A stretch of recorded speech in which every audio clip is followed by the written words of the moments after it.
These first few weeks of January brought with it the winter winds, and as the snow began to pile up, I knew it was time to put together my curtains in an effort to keep me as warm as possible while working. I started by cutting 2 pieces of fabric the size of each window with a little bit of extra room at the top as well as seam allowance on each side. With these pieces, I then began to pin them together into an envelope. But when I get to sewing, I'll only sew the 2 sides and the bottom so that I can easily insert my insulation later on.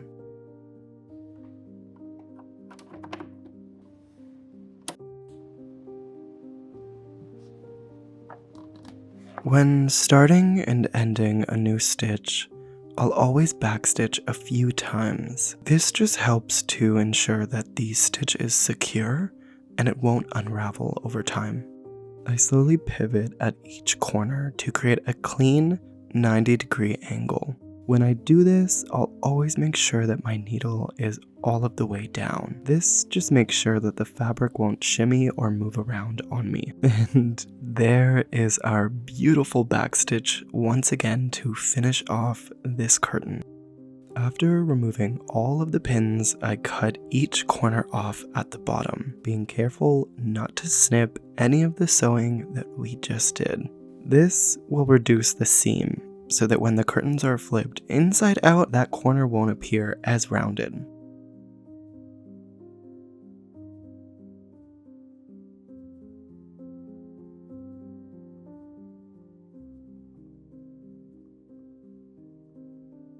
I then went ahead and repeated all of the sewing for each and every curtain that I'll be making.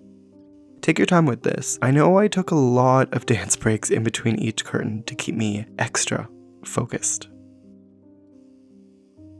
Now, once I completed all of this sewing, I then hopped onto the floor to cut out the insulation that I'll be using for my curtains.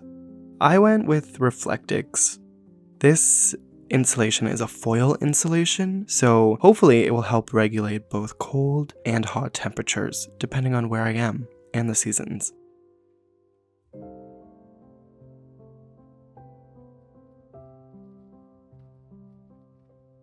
This insulation cuts really easily, so enjoy yourself, but make sure to measure twice before cutting.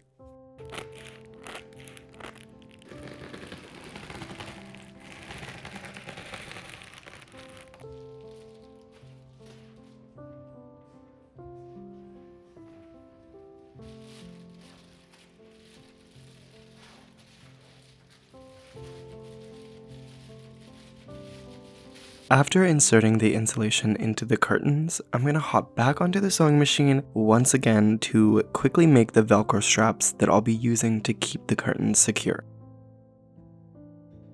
I started with a piece of fabric that was about 2 inches wide. I then folded the piece of fabric in half while sewing right sides together.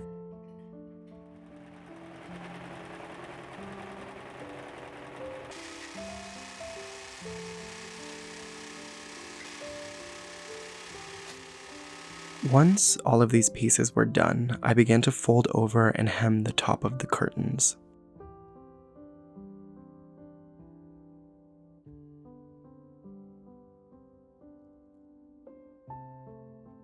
For this step, I took my time. I wanted to make sure that everything was even and lined up, and then I secured the straps to the curtain so I could sew everything at one time.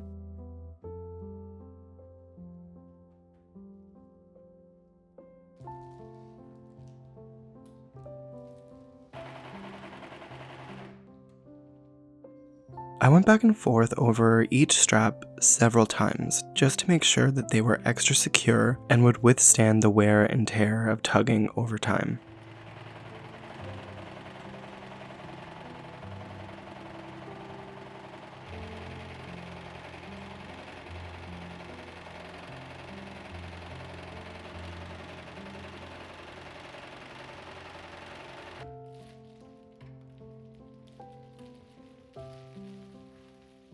Now that the curtains are all done, it's time to revel in our success.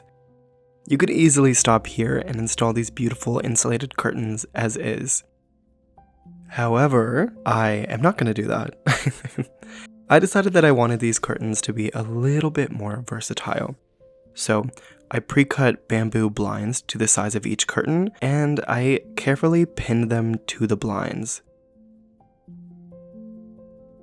Once I did this, I brought them over to my sewing machine to secure everything. Now, if you're going to add these exact same bamboo blinds to your curtains, I would really recommend sewing them on by hand, which is actually what I ended up doing after my machine and the curtains got into a little disagreement. I just couldn't wait to roll these up, and I was so happy with how they turned out, but let's hop into the bus and quickly install them. To install the curtains, I used just a standard screw. You can use whatever you'd like. However, I did also use a washer, which I'm hoping will prevent the screw from pulling through the fabric over time.